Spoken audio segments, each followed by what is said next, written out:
In a world where we have a cabin in the woods, we have a couple, we have a car breakdown, we have all these fun tropes that horror people love so much. What was it about the script that really excited both of you? I mean, for starters, I think seeing such a strong female protagonist on the page is in a horror film is still feels rare and is very exciting as a horror lover and an actor in it. I also love the idea of being able to flesh out my character's full arc over 3 films at one time. I have all the information I need of her story right in front of me. And the challenge of doing 3 movies at once in Slovakia in 52 days with a behemoth of a director and a crazy, amazing producer. I mean, all of those were like the kind of the perfect storm. Yeah.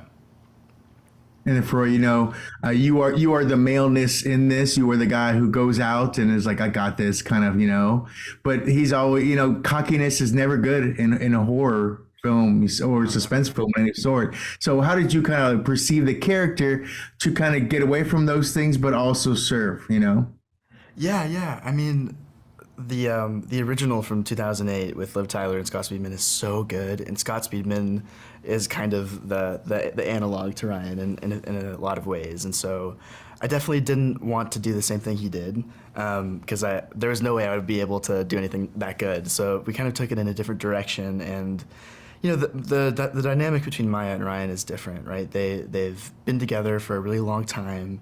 They know each other better than anyone else. They can like read each other's minds, and the balance of power was something that we talked about often while we were shooting the movie.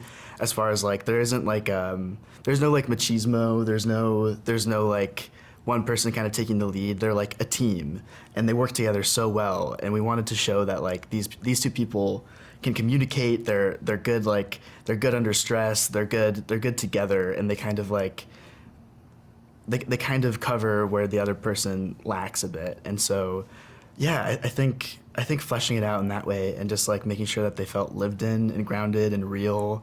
Like, Ryan is like an amalgamation of like a lot of men that I know. I have a friend with asthma, and a lot of the physical body language kind of came from my friend.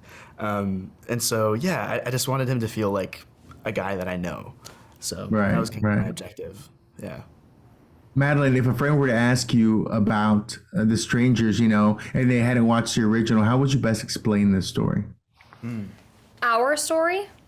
Yeah. I would say this is a bone-chilling ride of a home invasion gone terribly wrong, more wrong than you would typically expect, of 2 unexpected civilians, and kind of being on a journey of love between these 2 characters, and also this terrifying journey of trying to fight for their lives.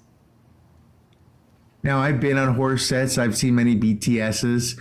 Was there anything kind of like funny that made you guys laugh during the horror sequences? Or maybe, our favorite masked friends decides to, dance a little bit or floss. I don't know. Is there anything kind of fun that kind of like separated you a little bit or helped you out?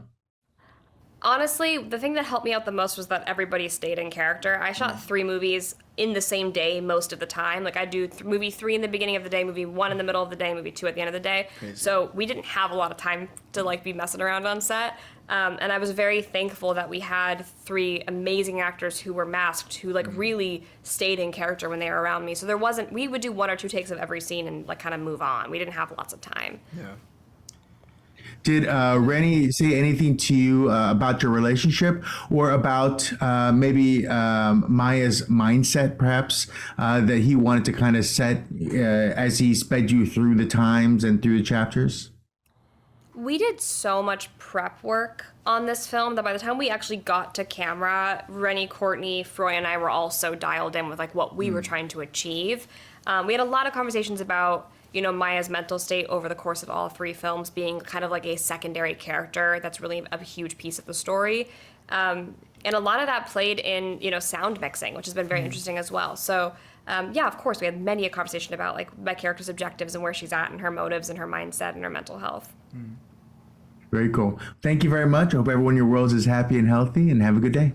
Thank you. Likewise. You Thank too. you so much for having us.